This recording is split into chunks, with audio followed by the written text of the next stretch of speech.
Olá, é muito bom estar contigo, é muito bom ter você conosco para a nossa primeira aula de ética, política e sociedade. Em algumas matrizes aparece ética, política e cidadania. É a mesma coisa, é o mesmo material didático, é o mesmo assunto, conteúdo tudo igual, só muda a nomenclatura. Eu sou o professor José Adir, a minha formação é na área de filosofia, com especialização e mestrado justamente nessa área de ética e filosofia política.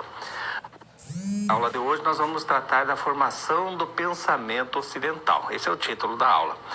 Talvez você se pergunte, mas como é que se forma o pensamento, né? Parece algo estranho, né? Falar que o pensamento da gente é formado, porque dá a impressão que não é formado, ele é necessariamente desse jeito. Quando a gente diz necessariamente, nós estamos falando que ele é natural, que ele não poderia ser de outra maneira, né? Então vamos ao quadro, eu quero contextualizar um pouco essa questão. Hoje nós vamos trabalhar, tentar entender um pouquinho por que nós pensamos do jeito que nós pensamos. E quando a gente não tem assim grande traquejo na parte da filosofia, que ele ficar questionando até o óbvio, parece que essa pergunta não tem cabimento. E é muito comum você devolver essa pergunta com outro. Mas seria possível pensar? Tem outra maneira de pensar. Nós pensamos do jeito que tem que pensar. Como é que eu vou pensar de outro jeito? Só que existe. É difícil da gente perceber.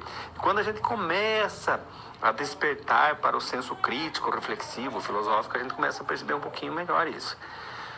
Outra questão é porque nós estruturamos a sociedade desse jeito, do modo como nós estruturamos, que está ligado aqui também. O nosso pensamento, ele tem um reflexo no modo como nós estruturamos a sociedade. O que é estruturar a sociedade? Essa questão de nós termos famílias, parentes, às vezes mais distantes, mais próximos, algumas culturas têm parentes que eles consideram mais, né, e assim por diante. Autoridades políticas, religiosas, algumas culturas têm um respeito muito grande pelo idoso, outros já se desfazem dos idosos, né? Então, será que responder também com uma pergunta, mas haveria outra estrutura diferente dessa? Sim, haveria outra estrutura, e no decorrer de milhares de anos aí da humanidade, nós tivemos diversas estruturas, né? E a formação do nosso pensamento, ela é natural? Natural, eu gostaria que você guardasse as 4 primeiras letrinhas, natu, que no latim é nascido. Então, quando nós falamos natural, nós estamos nos referindo se é espontâneo, surge assim, brota, digamos assim, né? Ou é cultural, ou será que é um pouco de cada um, é parte de ambos. O que é o cultural? Cultural é aquilo que a gente cultiva, tá? Então não nasce por si, é preciso regar, cuidar, e assim por diante, né? Se nós pensarmos na agricultura, talvez fique mais fácil até a gente perceber isso, né? A agricultura, ela precisa ser cultivada, senão não nasce, né? Tem que ter o tempo propício, o solo propício e assim por diante. Não nasce do nada. A praga nasce do nada muitas vezes, né? Mas a lavoura que a gente quer que brote, ela não nasce do nada. Então, é essa questão, ela, da nosso pensamento. Ele nasce do nada ou ele tem que ser cultivado? Ou ele foi cultivado ao longo dos anos? Você vai perceber que ele foi cultivado. E o que eu quero mostrar para você, vamos ao quadro, acompanhe comigo, que a nossa cultura ocidental, então como nós estamos falando, cultura é aquilo que a gente cultiva, aquilo que foi cultivado no Ocidente há milhares de anos, está assentado em 2 bases. Aqui então está uma base, aqui está outra base. Nessa primeira base, nós temos a influência de 2 grandes culturas, que é a cultura da Grécia e a cultura de Roma. Então, filosofia e o direito greco-romano. Esse símbolozinho aqui é da filosofia, é a primeira letrinha da filosofia no grego, né? E é assentado no segundo eixo, é assentado também em 2 grandes visões de mundo, que é a religião judaico-cristã. Existem outras religiões? Sim, existem inúmeras religiões, mas no Ocidente, a que prevaleceu mesmo foi o judaísmo e o cristianismo. Muito mais o cristianismo, até eu diria. O judaísmo é mais o Antigo Testamento, né, da Bíblia, e o cristianismo, então, engloba os 2. E, por fim, a nossa situação geradora de aprendizagem da aula de hoje nos coloca a seguinte questão: de que modo a filosofia pode nos ajudar a compreender o mundo? Nós nos valemos para compreender o mundo, nos valemos muito da ciência. Mas será que a filosofia pode ajudar? É isso que a gente vai tentar mostrar para você.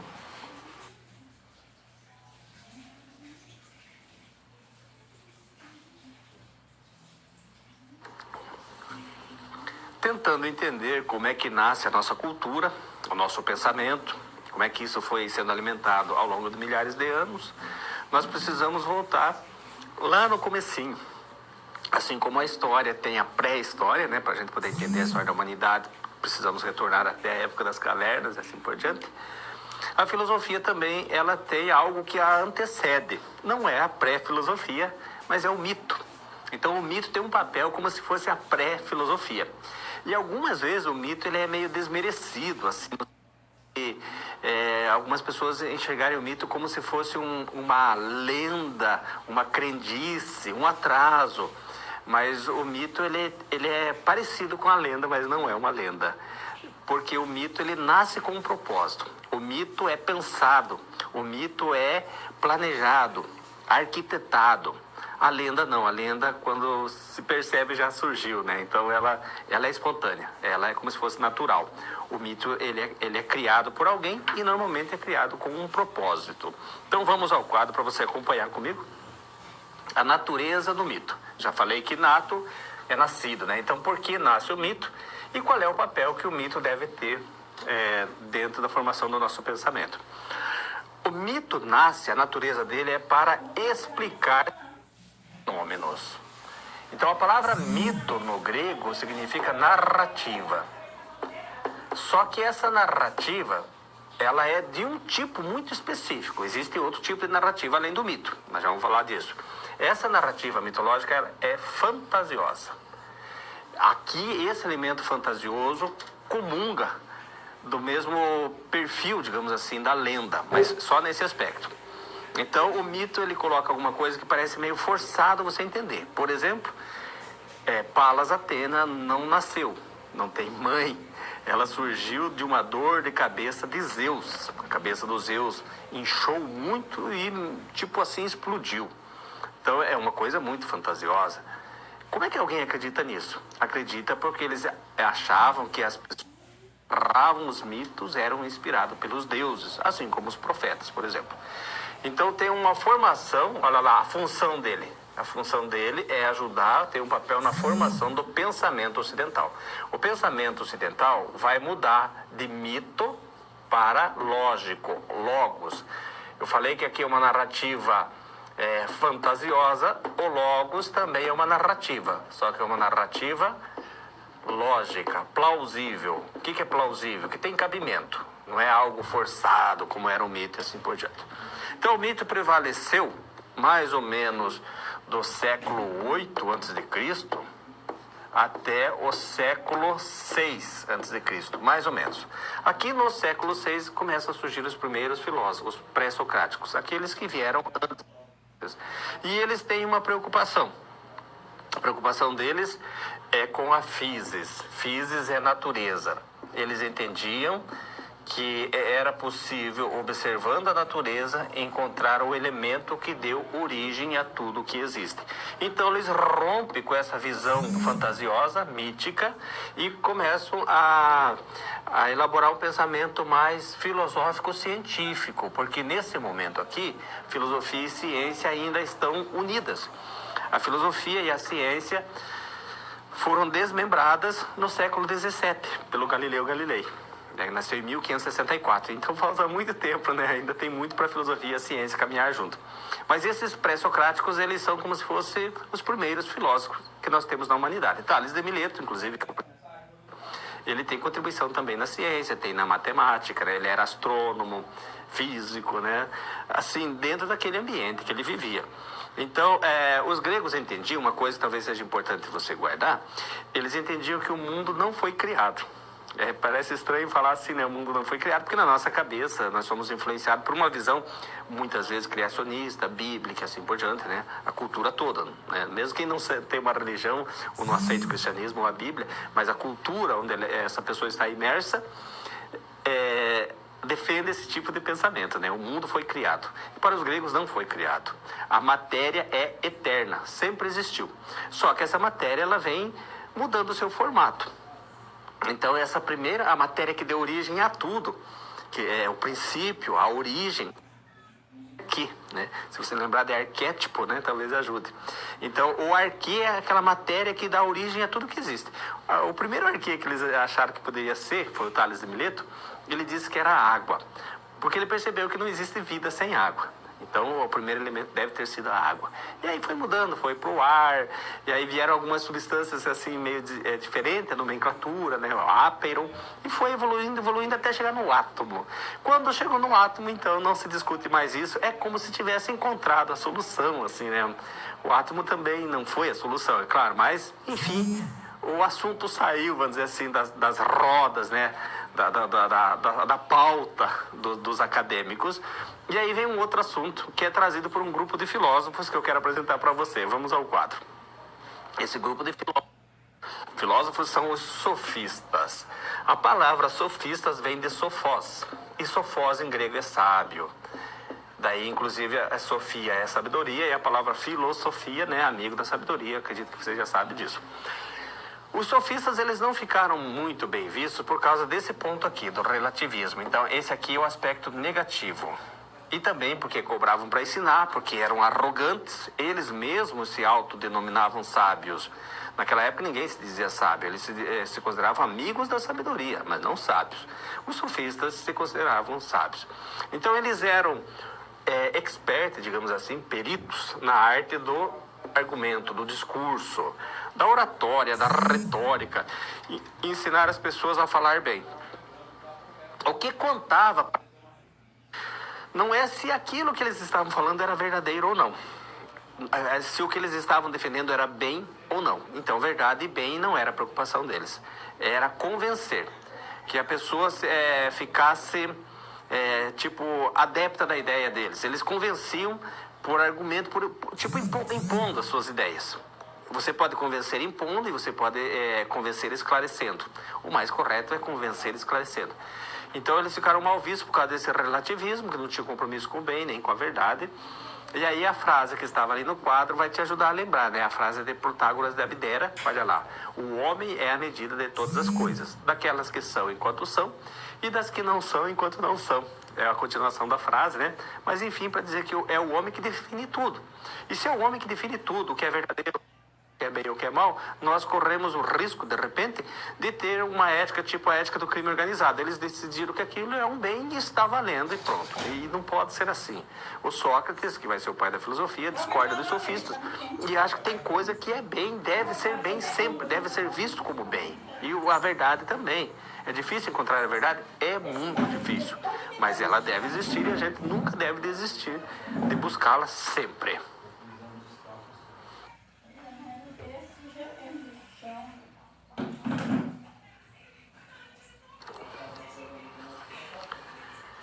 Então, o primeiro momento da filosofia é relacionado ao mito e aos pré-socráticos e os sofistas de um modo geral. E aí, na época dos sofistas, já começa a aparecer a figura do Sócrates. Segundo dizem, ele estudou com os sofistas, não concordou com algumas ideias, rompeu, e aí ele começa o seu próprio pensamento. Parece-me que ele estudou com outro filósofo chamado Anaxágoras, de Clasômena. Mas, enfim, ele rompe com os sofistas, isso que é interessante que a gente guarde. Uma façanha do Sócrates, ele nunca escreveu nada e, mesmo assim, é considerado o pai da filosofia. Todas as áreas do conhecimento, ou as mais diversas áreas, não sei se todas, elas têm os seus patronos, né, os seus pais, assim como a história tem Heródoto de Alicarnasso, a medicina tem Hipócrates de Cos, né? E a filosofia tem o Sócrates. E o Sócrates ainda tem mais uma façanha, né, do que esses outros dois pais, porque ele é pai de duas áreas. Ele é pai da filosofia e ele é pai da ética. Então, se você pensar que são duas áreas, mesmo não tendo deixado nada por escrito, de fato, o pensamento dele deve ter sido muito profundo. Foi um grande homem e nós lembramos muito dele. Eu acredito que você conheça duas frases famosas dele. E eu tenho uma certa birra dessas frases, eu já vou te explicar por quê. Vocês pode concordar ou não concordar comigo, é claro. Mas, enfim, uma das frases que se conhece dele é aquela que os alunos normalmente escrevem nas provas quando não sabem responder, né? O que eles escrevem? Só sei que nada sei. Essa frase está errada. E a outra, vamos ao quadro. A primeira que eu quero chamar a atenção é essa daqui, ó. Até eu trouxe ela no original aqui em grego para você ver como ela foi traduzida mal. Essa palavrinha aqui no grego, gnote, que vai originar gnose. Gnose é conhecimento. E auto não precisa nem traduzir, né? Então, aqui estaria escrito autoconheça-se. Conheça-se. Essa frase estava no pórtico do templo de Delfos. Autoconheça-se, autoconhecendo-se, conhecerás os segredos dos deuses e do universo. Por que eu tenho a birra dessa frase? Vê se você concorda comigo ou não. Ela é um pleonasmo, ela é redundante. Se você parar a frase na metade, como foi traduzida, homem conhece-te a ti mesmo, você pode parar na metade, homem conhece-te, porque o conhece-te só pode ser a ti mesmo. E uma pessoa com uma envergadura tão grande como Sócrates, ser conhecido por uma frase errada, me parece que é uma injustiça. O que ele queria dizer com essa frase? Que se você não se conhecer, você não consegue melhorar. Na visão do Sócrates, nós viemos a esse mundo para melhorarmos constantemente. E isso é bonito. Aplicar no teu dia a dia, no teu trabalho, nos teus relacionamentos familiares, na tua roda de amigos, né?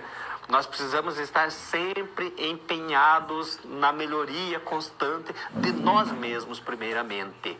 E para isso é fundamental, é o primeiro passo, é nós nos conhecermos. E além disso tem mais um outro sentido. Em circunstâncias diversas, às vezes, uma circunstância difícil, a gente não sabe como a gente reage. Por exemplo, a gente sempre defende que não pode reagir em assalto e tem gente que mesmo defendendo isso acaba reagindo. Ou seja, numa situação de pressão, vamos falar assim, a gente muitas vezes não se conhece direito. É preciso que a gente tenha um conhecimento muito grande de nós mesmos, porque se nós não tivermos um conhecimento de nós mesmos, nós corremos o risco de nos iludirmos, de mentirmos para nós mesmos, né? Então, bastante profundo, né? A outra frase, vamos ao quadro, dessa daqui, ó. Foi traduzida como só sei que nada sei. Ela também, tem é uma frase quase que auto-excludente, digamos assim, ou contraditória. Porque a partir do momento que você fala só sei, você já está dizendo que sabe algo. Aí você continua, só sei que nada sei. Tudo bem, mas saber que não sabe nada já é saber algo. É impossível. É uma frase que não se sustenta, né? É impossível que alguém saiba que nada sabe, porque quando ele sabe que nada sabe, ele sabe algo, né? Então, o correto dessa frase é eu sei que não sei tudo. E por que eu digo que o correto é isso? Porque no contexto em que ela foi proferida, o Sócrates queria indicar isso daqui. O Sócrates tinha um discípulo chamado Querefonte, e o Querefonte foi consultar a Pitonisa, a sacerdotisa que proferia oráculos, e perguntou para ela quem era o homem mais sábio do mundo. Você já deve ter ouvido essa história, né? E aí a Pitonisa falou que o homem mais sábio era o Sócrates. E dizem que todo sábio, ele não se considera sábio, ele tem uma certa humildade implícita, né? E aí ele não concordou, ele falou, deve ter gente mais sábia do que eu e eu vou descobrir. E foi conversar com as pessoas que ele considerava mais sábias do que ele, e no meio da conversa ele percebeu que essas pessoas não sabiam tudo, mas achavam que sabia. E ele aí saía da conversa dizendo um pouquinho mais sábio do que ele, de fato eu sou, porque ele não sabe tudo, mas ele acha que sabe tudo. Eu também não sei tudo, mas ao menos eu sei que não sei tudo. Então é esse o sentido da frase. Não é eu só sei que nada sei, é eu sei que não sei tudo. O mais importante do Sócrates, acompanhe comigo, é o método. Tudo é caminho, né? Então o Sócrates desenvolveu um caminho para encontrar a verdade, para procurar a verdade de modo mais eficaz, digamos assim. E esse caminho é a dialética. A palavra divisão ou compartilhamento, então é compartilhar a palavra. Como se fosse um diálogo, inclusive a raiz é a mesma, o prefixo é o mesmo, né? Diálogo, dialética. E a dialética, então, se compõe de dois momentos. O primeiro momento é de questionamentos. A palavra ironia não tem o sentido que tem na nossa língua portuguesa hoje, de zombaria, caçoada, esse tipo de coisa, né? Tem o sentido de questionamento interrogatório. E o segundo momento é o momento de parir a verdade. Porque maiêutica significa parteira. A mãe do Sócrates era uma parteira. E ele dizia que tinha a mesma função da sua mãe. A mãe ajudava as mulheres a dar à luz aos seus filhos e ele ajudava as pessoas a dar à luz às suas ideias. Às vezes o diálogo dele acabava sem conclusão. Nesse caso, se você puder ter a nota aí, esse diálogo é chamado de aporético. O a é negação. Significa sem ou não, né? Não concluído ou sem conclusão. Tá bom? Voltamos ao quadro então para conhecer um pouquinho fechando aqui, o que o Sócrates quer nos ensinar?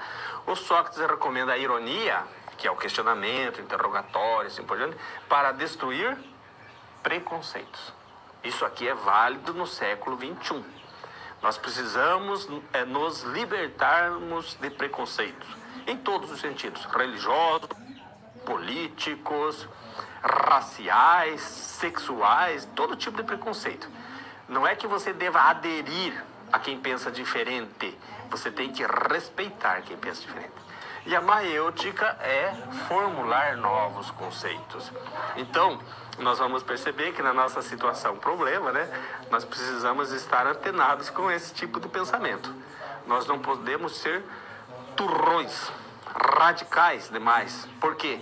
Porque o que é muito radical, firme, quebra. Nós precisamos aprender a ter uma certa resiliência, né? E aí o Sócrates é autoridade nesse assunto.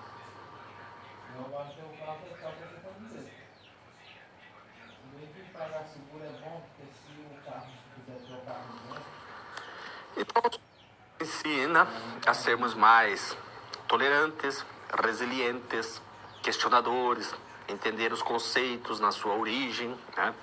Parir novas ideias, que é a maêutica, e assim ele acha que nós conseguiremos encontrar a verdade de modo mais seguro. O Aristóteles não estudou com Sócrates, aliás, o Aristóteles nem conheceu o Sócrates, porque o Sócrates morreu em 399 a.C.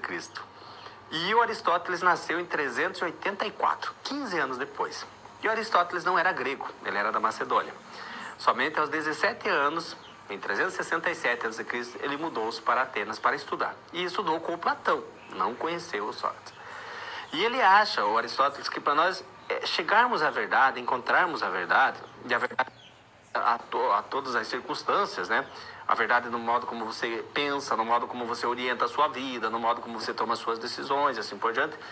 Nós precisamos entender que as coisas devem ser as mais claras possíveis. Os nossos pensamentos devem ser os mais claros possíveis.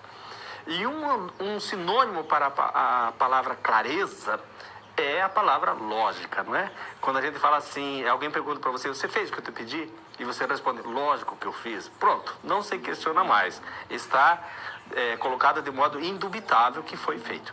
Então Aristóteles tem um pensamento que ele valoriza muito aquilo que é claro, que, digamos assim, salta aos olhos por si.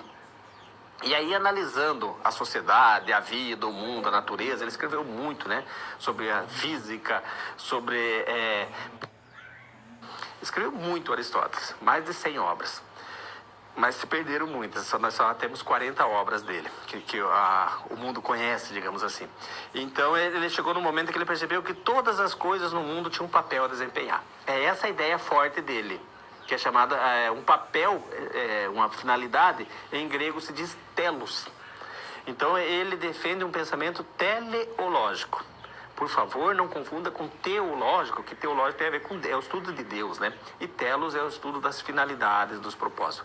Então Aristóteles dizia assim, todas as coisas no mundo têm uma razão de ser, têm uma finalidade, têm um propósito. Olha como é diferente dos sofistas. Os sofistas a gente decide tudo, é a gente que resolve. Para ele não, as coisas têm uma razão de ser. Então vamos ao quadro que vai ficar mais claro talvez para você. Para o Aristóteles, no mundo foi feito por acaso e nada acontece por acaso. Tudo tem um propósito, um telos, uma finalidade. E o telos de cada coisa, de todas as coisas, é o bem para aquela coisa. Aquilo que aquele ser, né? A palavra coisa às vezes é meio ruim de usar, né? Mas o ser, digamos assim. Por que eu falo ser? Porque pode ser uma pessoa, pode ser um acontecimento, pode ser um objeto, né? Então, quando busca o telos, ela está buscando o bem. E o telos do ser humano, o nosso telos é buscar a felicidade. Nós viemos ao mundo para sermos felizes. A felicidade é o maior bem, olha aqui, o sumo bem, o maior bem que nós podemos buscar na nossa vida. Como todas as coisas têm um telos, digamos assim, a ética e a política também têm um telos. A ética e a política também têm um papel, uma finalidade. Qual é? Proporcionar a vida boa.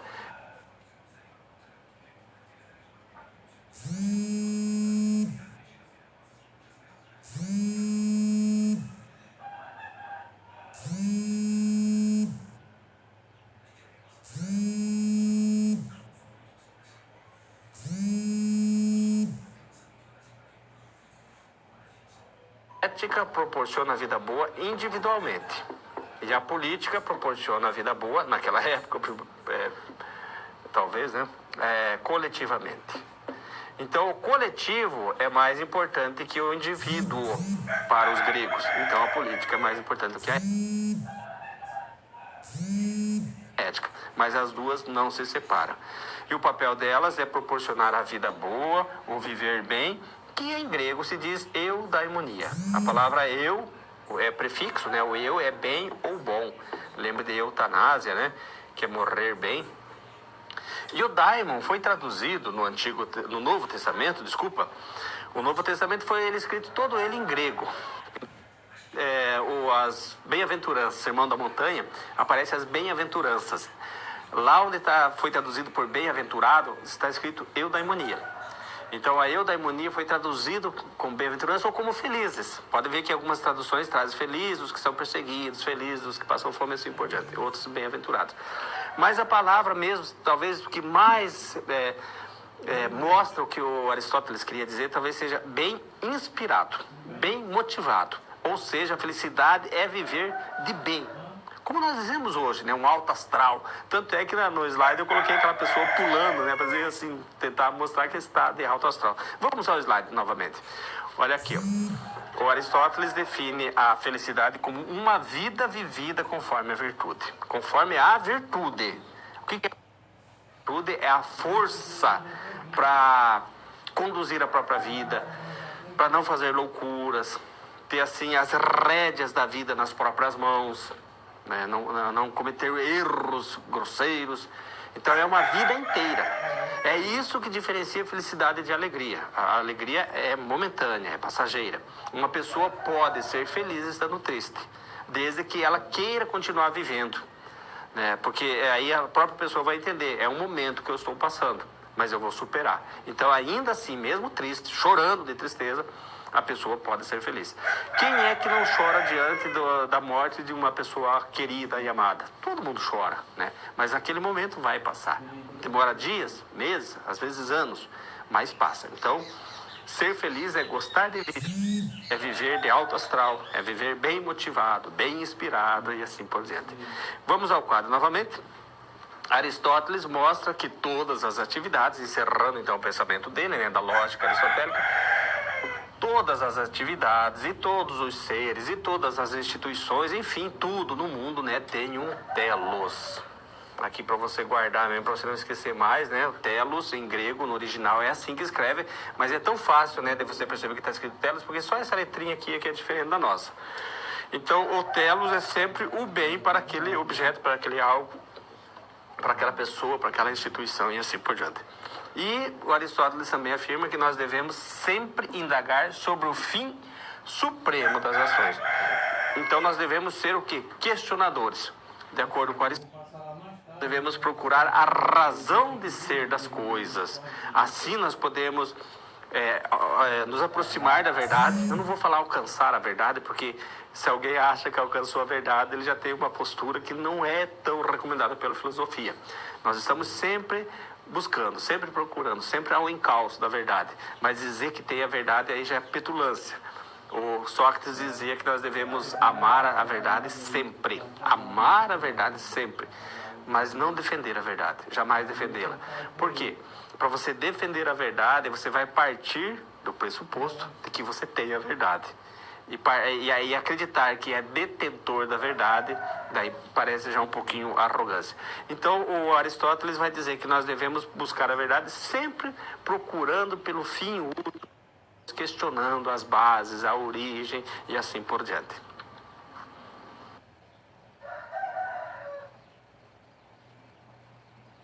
No momento aqui da nossa situação problema. Eu só quero lembrar que a gente pede que você leia o livro didático antes da aula, né? A sessão só, a unidade ali da aula, né? Porque aí você sabe do que nós estamos falando. Você não chega na aula e não estou entendendo nada do que está falando. Quem leu o livro didático, tudo isso aqui já foi visto, agora só está, vamos dizer, captando mais e solidificando o pensamento e o conhecimento. Então, no livro didático, nós temos uma situação, um problema, que é um jovem recém-formado no curso de marketing e que consegue um emprego numa empresa de margarina, para variar, né? E ele precisa fazer uma propaganda. Como é que se faz propaganda de margarina? Filha tomando café da manhã e sorrindo e aquelas coisas assim, né? E o pai saindo para o trabalho. Mas aí ele resolve fazer uma propaganda diferente um pouco, porque ele é recém-formado, quer impactar talvez, né? Então ele quer fazer uma propaganda inovadora, né? E bastante que chame a atenção. E aí ele meio que inverte os papéis familiares. Meio que inverte por quê? Porque normalmente na nossa sociedade as famílias são patriarcais, né? O pai é considerado assim o chefe da casa, o esteio da família, o mantenedor. Ainda existe muito disso. Talvez você fale, lá em casa não tem nada disso. Mas, no geral, é assim que funciona. E ele mostra uma família diferente. Ele mostra uma família em que a mãe é auto-executiva de uma empresa e sai para trabalhar e para viajar assim por diante. E o pai é como se fosse não deixa muito claro isso, né? Mas o pai tem a possibilidade de trabalhar em casa. E aí, como trabalha em casa, o que acontece? Leva o filho para a escola, busca o filho na escola, vai fazer compra no mercado e assim por diante. Então, é um trabalho que, a princípio, quem olha de fora diz, né? Ele faz o trabalho da mulher, né? E a mulher faz o trabalho do homem. Mas será que existe esse papel? Então, é isso daqui, olha lá. A estruturação familiar é natural ou é cultural? Vamos lembrar que nós estamos tratando aqui a nossa unidade, a nossa sessão, unidade, né? A formação do pensamento ocidental, e começamos a aula falando assim, a estrutura da sociedade, ela poderia ser diferente? Aqui nós estamos tentando mostrar que sim. Existe um padrão de família e é esse que deve ser seguido sempre, necessariamente, é esse padrão? Existe algum motivo para não ter uma família estruturada de modo diferente? Acho até que a propaganda aqui, ela não está sendo tão audaciosa, digamos assim, porque hoje em dia, nesses países mais adiantados, ou não sei se poderia falar mais adiantado, enfim, né? Mas nós sabemos que tem famílias dos mais diversos tipos, né?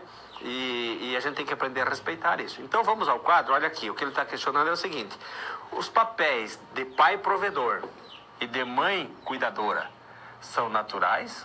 Sempre foi assim? Se é natural, sempre foi assim, né? Desde a época das cavernas. E em todos os lugares e em todas as culturas, tem de ser, porque é natural. Tem alguma coisa errada se uma mãe sair para trabalhar como uma executiva de uma empresa e o pai trabalhar em casa como um profissional liberal? O que tem de errado nisso? Algumas famílias ainda acham errado, por exemplo, a esposa ter um trabalho onde ela ganha mais do que o marido, né? Tem muita gente que tem isso. Você vê que tipo de pensamento, né? Se no final acaba tudo junto, muitas vezes a conta é até conjunta, né? Mas tem gente que pensa assim. E às vezes acha assim, não, a mulher está mantendo a casa, enfim. É isso mais ou menos que nós estamos questionando. Será que nós não temos ainda vamos dizer assim, uma influência muito grande desses aspectos sociais que pesam sobre nós? E será que isso nos faz viver mais livre ou nos faz viver mais pesado? Ou não tem nenhum impacto na nossa vida? Enfim, voltamos ao quadro então apenas para solucionar isso, baseado no que o Sócrates nos apresentou. Então, o Sócrates questionava as origens de tudo. E aqui nós deveríamos então questionar as origens desse modelo de família. Onde começou isso? Por que? Assim por diante. Então, poderíamos aplicar esse método para descobrir se os papéis sociais são apenas sociais. Não são, aliás, se os papéis não são apenas sociais ou culturais. A família vem mudando bastante, né? Mas o mais importante aqui, nós estamos usando a família, poderia ser a política é mais polêmico um pouco, poderia ser a religião, poderia ser questões que envolvem concepções do mundo diferentes, né? Questão racial, que está muito em voga hoje em dia, né? A raça negra, principalmente nos Estados Unidos, vem sendo muitas vezes vítima, né, de preconceito, de racismo, e está vindo para o Brasil também. Está vindo não, né? Sempre teve no Brasil, mas não se fala muito, né? Então nós temos muitos assuntos polêmicos, e aí a gente não trata disso, deixa correr talvez porque não dói em você, né? Mas e se o teu filho, teu neto, amanhã ou depois estiver naquela situação, seja de religião, de política, diferente daquilo que a sociedade estabeleceu? E aí, como é que você faz? Você não ajudou a mudar essa sociedade. Agora ele pode pagar por isso. E se meu avô tivesse lutado no tempo dele, alguma coisinha poderia ter mudado e talvez o mundo fosse um pouquinho melhor. Ou seja, nós podemos plantar para amanhã. É isso que a filosofia quer fazer. Ela quer que a gente não seja tão apegado a algumas ideias. Claro, claro que tem valores, como se diz no direito, que são cláusulas pétreas, né? É uma pedra, não se mexe naquilo, como se fosse a pedra fundamental. Mas tem valores que são construídos e nós não percebemos. E aí nós levamos isso para o trabalho, como eu já disse, levamos isso para a nossa família, para a nossa roda de amigos. E isso, às vezes, aborrecimento, as pessoas se afastam, enfim, não é bom. A gente precisaria viver mais leve, talvez, seria isso, né?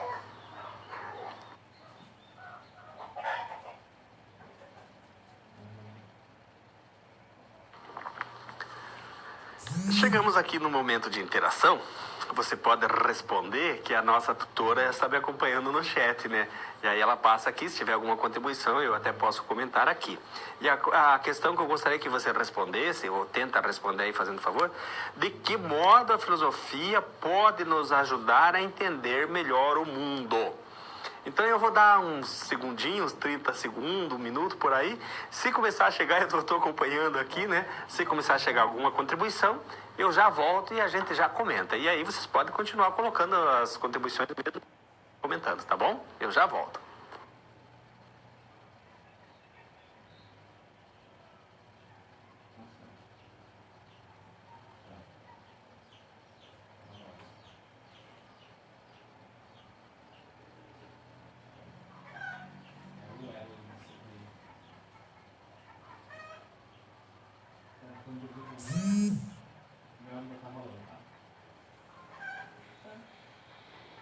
Ele falou que vai dar R$ 500. É porque ele disse que já vai arranjar 10 votos agora, não quer mais 15 não. Amanhã arranja 10, eu quero arranjar 10. Então tem que ser os que vai votar mesmo, entendeu? Pessoal, tem uma contribuição aqui de Santa Luzia, Minas Gerais. Pitoniza Paulo ignora tudo, ninguém sabe tudo. Todos nós, a pitoniza Paulo Freire, entendi o que ele quis dizer. Todos nós sabemos alguma coisa, todos nós ignoramos alguma coisa, por isso aprendemos sempre. Cabo de Santo Agostinho, Pernambuco. O ser humano jamais será detentor de todo conhecimento, sempre estará em constante aprendizado. Excelente, ótimo, muito boas contribuições de vocês, porque dizendo de uma outra maneira, é mais ou menos isso que nós queremos mostrar aqui, né? Mas enfim, esses dois comentários é referente ao que nós já colocamos aqui na aula. E essa perguntinha, de que modo a filosofia pode nos ajudar a entender melhor o mundo? Podemos usar a religião para entender o mundo, podemos usar a ciência e podemos usar também a filosofia. Então, qual é a especificidade da filosofia? Vamos lá, se tiver alguma coisa, coloque aí que nós já comentamos, tá bom? Mais 2 minutos para falar disso.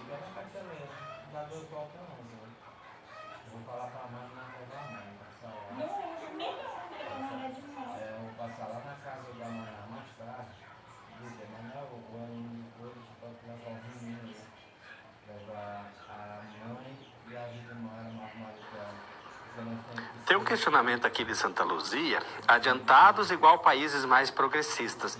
É muito difícil a gente falar disso, né? Porque em que sentido adiantado? Financeiro, moral, espiritual, né? Não dá para classificar um país mais adiantado que o outro por seus recursos naturais, enfim. E aí também colocou raça negra igual etnia negra, é isso? Na verdade, hoje até existe uma discussão para não falar raça negra, né? Alguns falam preto, mas enfim, o que a gente quer dizer iguais. Não é a cor da pele que vai diferenciar uma pessoa da outra, não é a cor da pele que faz uma pessoa boa ou má, não é a situação econômica que faz uma pessoa boa ou má, não é o nível intelectual da pessoa que a torna boa ou má. Então nós precisamos aprender a respeitar todo mundo. Nós estamos, né, no século XXI já cansados de ouvir esse tipo de discurso, né? E acho que quanto mais a gente esclarece, mais a gente estuda, quanto mais a gente aprende, parece que mais convencidos a gente fica disso, né? Nós somos todos iguais no final. Nós somos diferentes em capacidades, mas somos iguais em dignidade. E o que nós estamos nos referindo aqui é dignidade. Tem mais alguma coisa aqui? Só um instantezinho, né? Tem mais um minutinho. Vitória da conquista. A filosofia busca do conhecimento. Ela nos proporciona olhar para nós mesmos e querer descobrir as nossas origens. A filosofia nos provoca a querer buscar sempre mais e interpretar o mundo. Aluna Jane. Jane, muito obrigado pelo teu comentário. Muito legal, interessante. É isso mesmo. E é isso que a filosofia nos ajuda, então, como entender melhor o mundo. O que nós estamos tentando colocar aqui desde o começo. Uma postura filosófica é uma postura de alguém que jamais vai se considerar dono da verdade. E quando nós chegamos diante do diferente, muitas vezes nós temos essa postura. Ele está errado, né? Ele é diferente, não se encaixa no perfil. Mas nós precisamos sempre olhar com essa visão. Não somos donos da verdade e precisamos respeitar o modo como cada um escolheu viver a sua vida. Seria mais ou menos essa a contribuição da filosofia.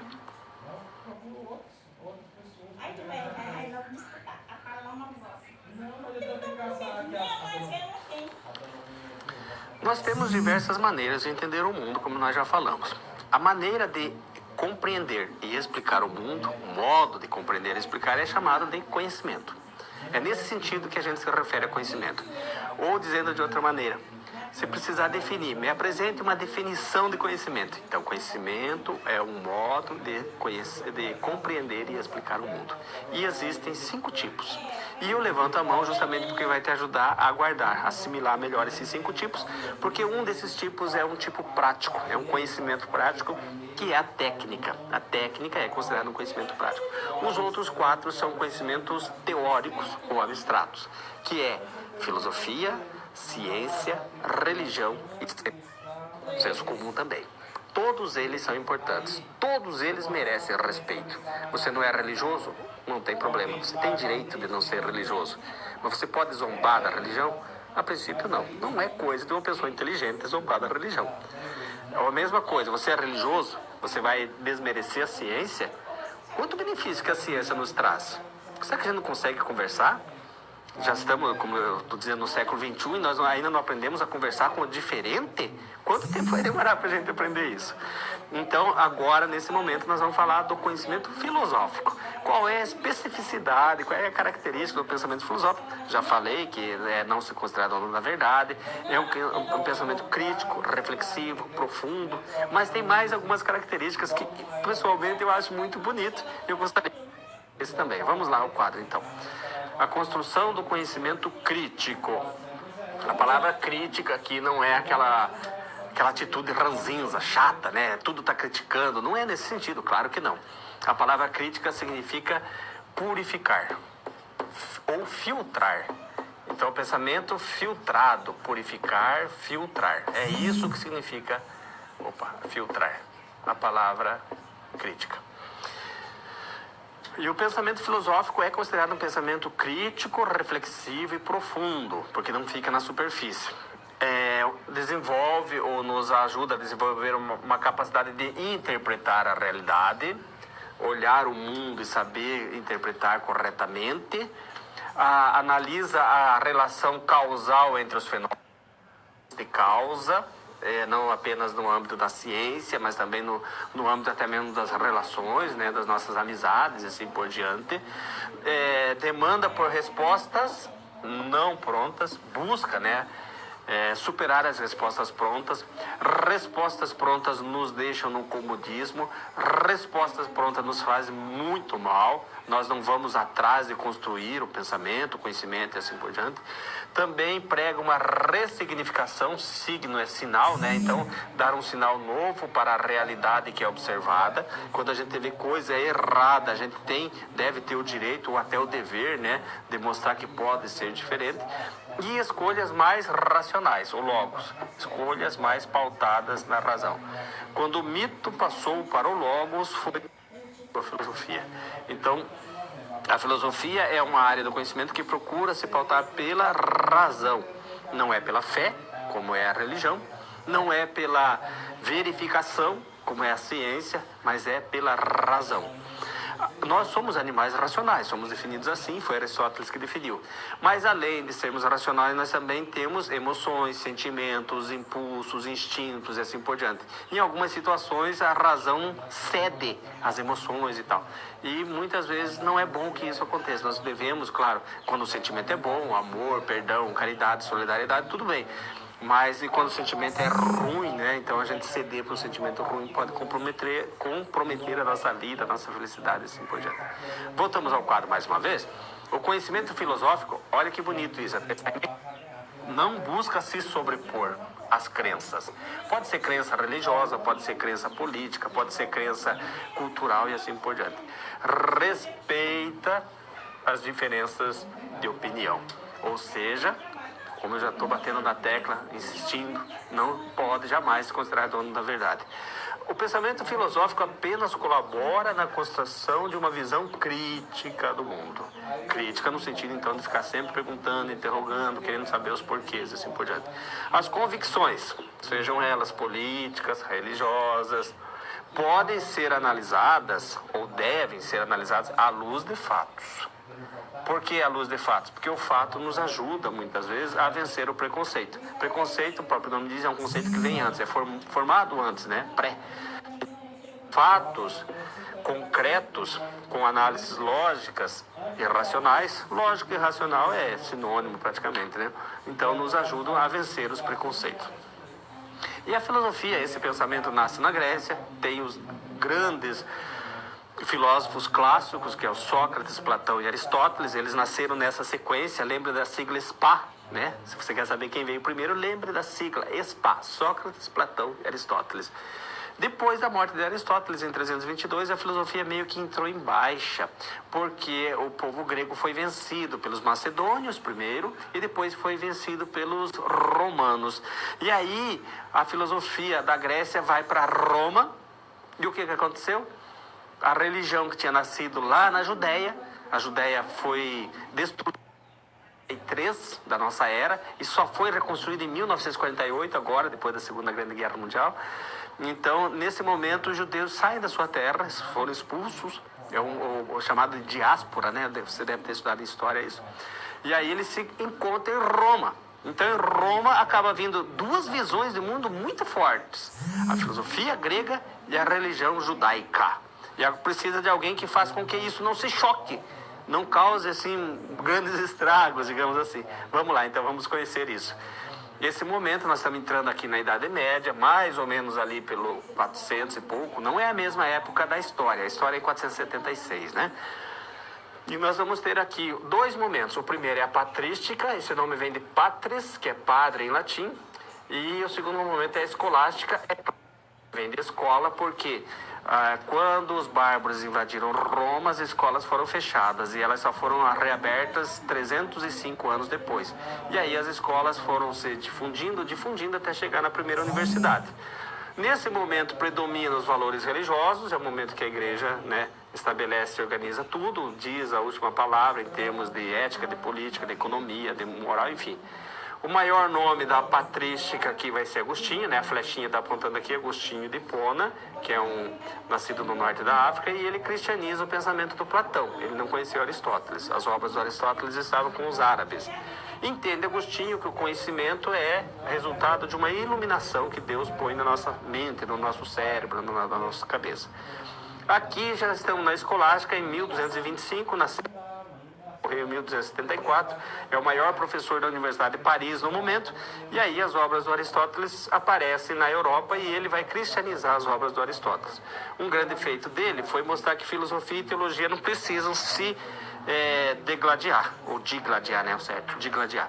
Elas podem conviver pacificamente, digamos assim. Filosofia trata de um assunto e a teologia trata de outro, porque a filosofia ficou 1000 anos conhecida como escrava, filosofia escrava da teologia. E ele fala assim, Tomás de Aquino, não, cada área do conhecimento é distinta, diferente, tem um objeto, tem um método, são áreas diferentes, cada uma delas deve caminhar com as suas próprias pernas.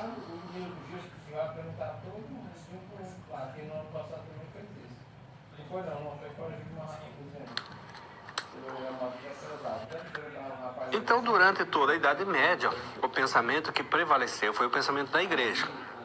É um período cronológico bastante longo, você já estudou isso, conhecido como Idade das Trevas algumas vezes, mas são aproximadamente uns 1000 anos. Não tem como a gente falar assim com precisão, tal ano começou ou parou, né? Inclusive, a queda do Império Romano, a última invasão dos bárbaros foi em 476, mas já vinha acontecendo antes, né, nas fronteiras do Império Romano. Então, mais ou menos, eu costumo usar assim a data, 450 a 1450 foi o período medieval. Daí ali vem o Renascimento, já começa um outro pensamento. O que aconteceu ali com o Renascimento? alguns cientistas, pensadores, começaram a perceber algumas coisas, né, com as suas descobertas, com as navegações, começaram a perceber que o acreditava que fosse. E eles acreditavam que o mundo era daquele jeito, muitas vezes se valendo pautados na Bíblia.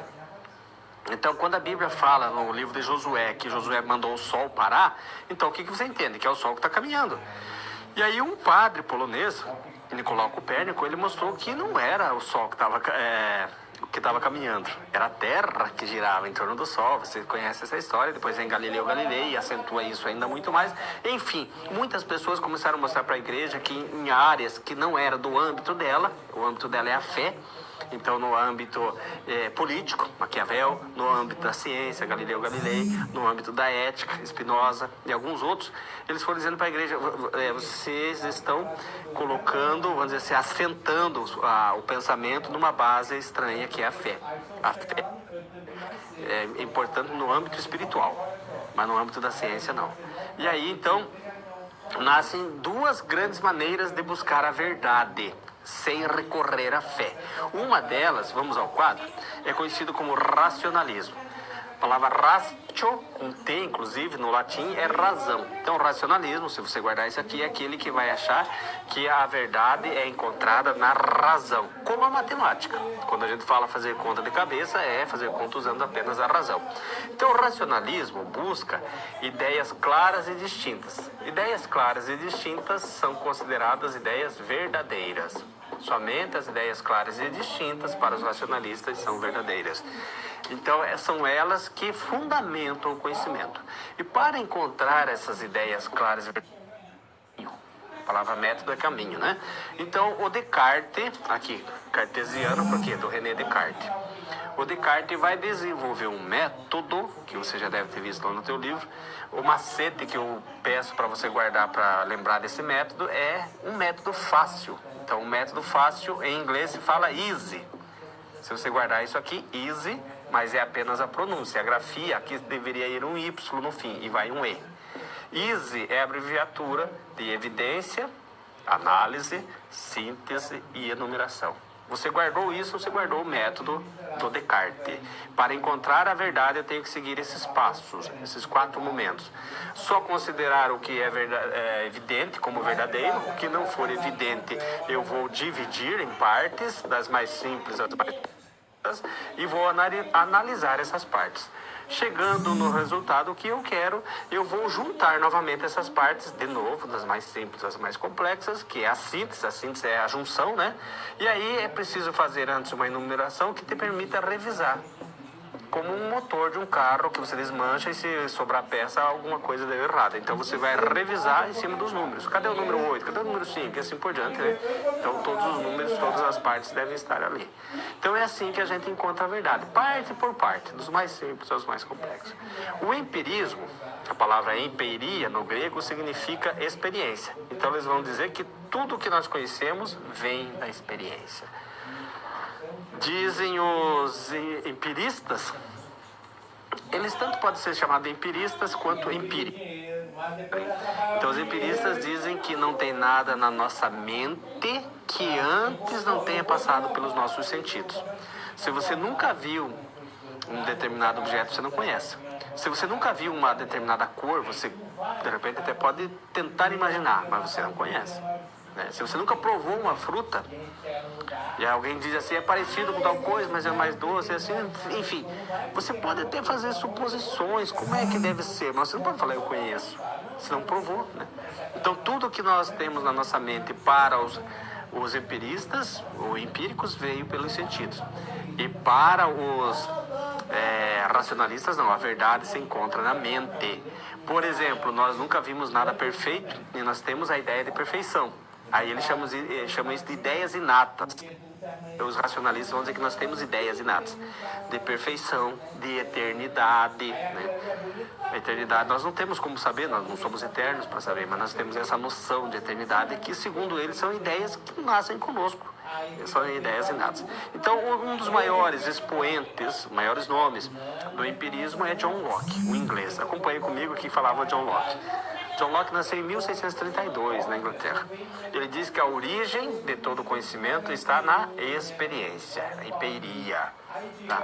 Nós não podemos conhecer nada que não seja por meio da experiência ou que a experiência não nos permita. E o Descartes, que é um filósofo francês, nascido em 1596, então ele é mais velho do que o Locke, né? Quando ele morreu, o Locke tinha 18 anos apenas. Ele diz que a origem de todo conhecimento está na razão. A disciplina por excelência, a disciplina meio que simboliza isso, seria a física, né? A física sempre faz experiência. E aqui a disciplina que não precisa de experiência e chega à verdade é a matemática. Tanto é que o Descartes é um matemático, né? Ele tem aquela contribuição das coordenadas cartesianas tão famosas, né? Mas enfim, o que é importante mostrar aqui é que a fé saiu do cenário, entrou a razão. E agora eles querem ter certeza de que estão no caminho certo, digamos assim. Então tem que ter um método que nos garanta o acesso à verdade, ao conhecimento, às ideias. E aí fica uma espécie de uma briga entre racionalistas, né, e os empiristas. O empirismo foi muito forte na Inglaterra. Os principais empiristas são até conhecidos como empiristas. É o Francis Bacon, que nós não falamos aqui, eu acho que no teu livro deve ter. Francis Bacon, o John Locke. E o outro não é inglês, mas é escocês, mas faz parte ali, né, da Grã-Bretanha, é o David Hume. Então nós temos vários empiristas ali. E ficou essa briga. Quem é que tem razão? É difícil dizer. Nós vamos tentar mostrar para você agora.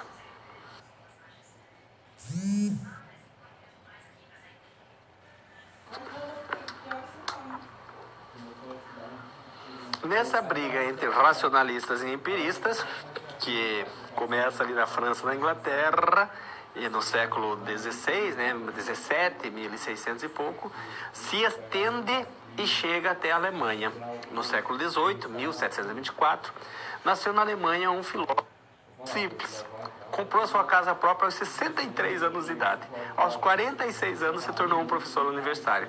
Nunca se casou, nunca saiu da sua cidade. O máximo que ele se ausentou da sua cidade foi 50 quilômetros. Alguns falam que foi 15, não foi nem 50. Mas, enfim, estudava muito, lia muito. E é um dos maiores filósofos que existiu na história da humanidade depois dos gregos. Tirando os da Grécia, talvez ele seja um dos maiores nomes. E influenciou muito o mundo, a independência dos Estados Unidos, a Revolução Francesa, né, só com o alcance do seu pensamento. Eu estou falando para você do Immanuel Kant. O Kant, ele conheceu as ideias dos racionalistas e dos empiristas. E aí ele chegou à conclusão de que ambos estavam parcialmente corretos. Claro que se ele está dizendo que ambos estão parcialmente corretos, indiretamente em que ambos estão parcialmente errados. Mas o que tem de correto e o que tem de errado em cada um deles? Ele diz o seguinte: os racionalistas, quando dizem que nós nascemos com ideias e que é possível alcançar a verdade apenas pelo uso da razão, como é o caso da matemática, eles acabam acentuando ideias que têm validade universal. Por exemplo, que 2 mais 2 sejam 4, é válido em qualquer época do mundo e em qualquer lugar. Não vai chegar no ano 5.790 e você falar 2 mais 2 deixou de ser 4, agora é 4,3, por exemplo. Não pode isso, né? Então é um conhecimento universal. Então, mas se eles estão parcialmente corretos, estão parcialmente errados, o que tem de errado nisso? Eles estão afirmando conhecimentos universais. O que tem de errado é que, como eles não recorrem à ciência, eles não conseguiriam supostamente ter conhecimentos novos. Na visão ali dos modernos, os conhecimentos novos são sempre oriundos das nossas experiências. Então tá bom, mas se o conhecimento novo é oriundo da experiência, por que os empiristas estão errados? Eles fazem experiência. Eles fazem experiências. Mas eles fazem sempre experiência do particular para o universal. Então é sempre o método indutivo. O método dos empiristas é indutivo. Dos racionalistas é o contrário, é dedutivo. Do geral para o particular. E aí, então, eles mesmo fazendo experiência e tendo conhecimentos novos, eles não alcançam a universalidade. E a ciência, ela é universal. Qualquer afirmação da ciência vai falar em todo ou sempre. Pode ver as leis da física. Todo corpo arremessado ao alto tende ao seu... Sempre que a água atinge 100 graus, estando ao nível do mar, entra em ebulição. Então, essas expressões, o todo e o sempre, elas demonstram universalidade. E a física, o empirismo não tem como garantir essa universalidade. É essa a birra, vamos dizer assim, do Kant. Vamos conhecer então um pouquinho do Kant no quadro. Para Kant, nós não temos ideias inatas como queriam os racionalistas. O que nós temos? Nós temos uma estrutura da razão inata. Então essa estrutura é o que vai dar a forma do nosso conhecimento. É o nosso cérebro, digamos assim. E essa forma, ela está baseada na noção de espaço e tempo. Tudo que nós conhecemos, nós organizamos esse nosso conhecimento dentro dessa estrutura espaço e tempo. Só que o espaço e o tempo, eles existem apenas na nossa... Que você esteja no ano 2020 é na tua mente. O planeta Terra tem 4,5 bilhões de anos. Os judeus estão no ano 5.770. Esse mês agora eles entram no 5.771. Então, a estrutura da razão ela é inata, mas as ideias não são inatas. E por ser inata, ela é universal, vale para todas as pessoas. Mas os conteúdos, então aqui eu falei que é forma e aqui é matéria. A matéria é aquilo que passa pelo nosso pensamento. Matéria e forma. Os conteúdos são obtidos pela experiência.